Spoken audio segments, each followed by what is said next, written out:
C'è un famoso proverbio che recita: sfortunato nel gioco, fortunato in amore, ma nella storia che vi raccontiamo vale esattamente il contrario. Protagonisti sono una coppia in crisi e una maxi vincita milionaria al Superenalotto.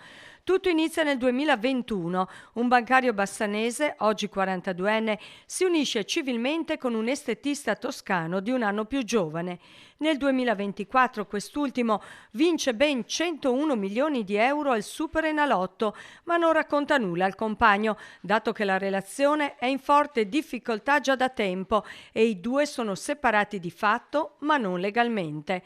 Ad insospettire il bassanese è il nuovo tenore di vita dell'ex, ben lontano da quello passato. Con la collaborazione di un investigatore privato scopre che il compagno ha comprato un immobile e una supercar e rinviene anche un estratto conto bancario con il saldo milionario da capogiro.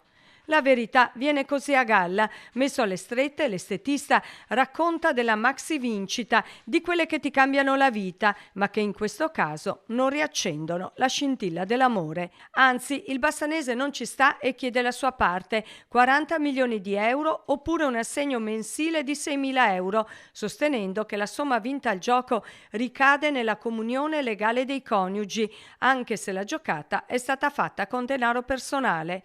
Per il momento la vicenda ha i contorni del contenzioso extragiudiziale, ma se non si arriverà all'accordo, i due ex si ritroveranno quasi di certo in tribunale per la serie quando i soldi non fanno la felicità.